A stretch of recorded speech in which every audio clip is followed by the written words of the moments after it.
जय माता दी। आप सभी का एक बार फिर से हमारे YouTube चैनल पर स्वागत है। आप सभी को नवरात्रि के 8वें दिन की हार्दिक शुभकामनाएं। आइए नवरात्रि के 8वें दिन सुनते हैं माँ गौरी की कथा। देवी भगवती के 8वें शक्ति स्वरूप को माता महागौरी के नाम से जाना जाता है। माँ महागौरी के पूजन का विशेष दिन नवरात्रि का 8वां दिन होता है, जिसे महाअष्टमी भी कहते हैं।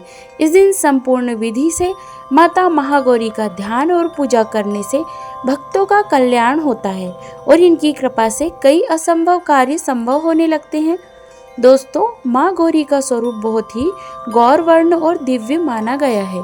माँ के गौरवर्ण को शंख, चंद्र और कंद के फूल के समान माना गया है। माता महागौरी का वाहन वृषभ है। माता महागौरी को वृषारूढ़ा भी कहा जाता है।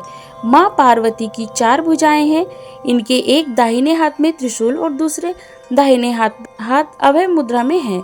माँ ने बाएं हाथ में डमरू धारण किया हुआ है और एक अन्य बायां हाथ वन मुद्रा में है। इस स्वरूप में माँ बहुत ही शांत प्रतीत होती है।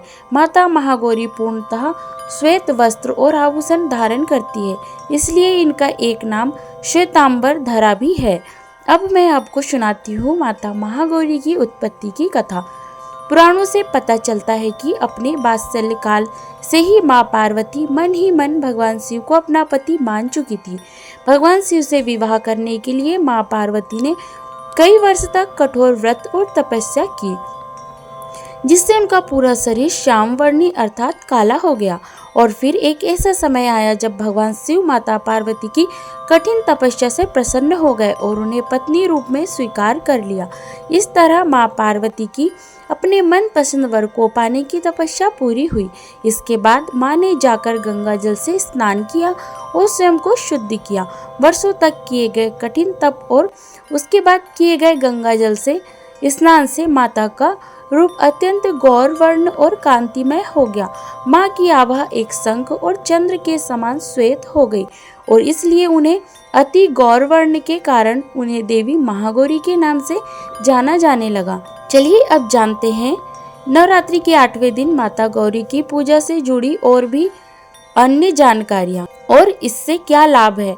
माता महागौरी छाया ग्रह कहे जाने वाली राहु की शासक है, इसलिए जो साधक राहु के बुरे प्रभाव से पीड़ित है उन्हें माँ महागौरी की पूजा अवश्य ही करनी चाहिए। इससे उन्हें राहु दोष से होने वाली बाधा से मुक्ति मिलती है। महाअष्टमी के दिन विवाहित महिलाएं अपने सौभाग्य की रक्षा के लिए देवी माँ को चुनरी जरूर चढ़ाए। महाअष्टमी के दिन बहुत से घरों में कन्या पूजन किया जाता है।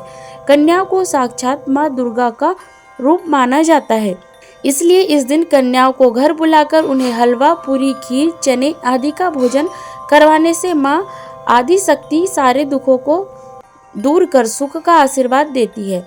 अब मैं आपको बताती हूँ माता महागौरी की पूजा विधि। माता महागौरी की पूजा के लिए सुबह जल्दी उठकर स्नान करें और खासकर सफेद रंग के वस्त्र पहने। पूजा स्थल को साफ करें और गंगा जल छिड़ककर उसे शुद्ध कर ले। माँ महागौरी की मूर्ति या चित्र को स्थापित करें। माँ का ध्यान करें और उन्हें गंगा जल से स्नान कराएं। माँ महागौरी को सफेद वस्त्र, रोली, कुमकुम, अक्षत, दूध और नारियल की मिठाई अर्पित करें। माता को भोग में हलवा, पूरी, चना, नारियल और विभिन्न प्रकार के फल चढ़ाएं। माँ के मंत्रों का जाप करें और माँ की कथा सुनकर आरती करें।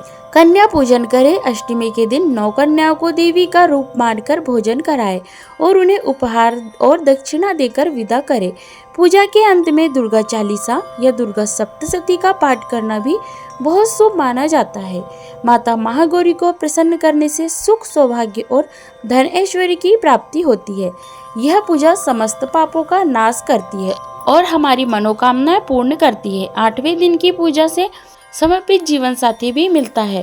माता महागौरी का ध्यान करने से साधकों में सात्विक विचारों की वृद्धि होती है और उनका चंचल मन एकाग्र होता है। माता की आराधना से उनके भक्तों के कष्टों का नाश होता है और माता की कृपा से वह प्रसन्न होकर अपना जीवन व्यतीत करते हैं। माता महागौरी का मंत्र है ओम देवी महागौरी नमः। या देवी सर्वभूतेषु माँ गौरी रूपेण संस्थिता। नमस्तस्यै नमस्तस्यै नमस्तस्यै नमो नमः। तो ये थी माता महागौरी की कथा। आपको आज की ये कथा कैसी लगी कमेंट करके ज़रूर बताएं।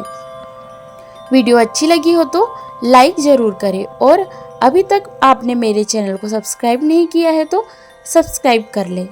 जय माता दी। धन्यवाद।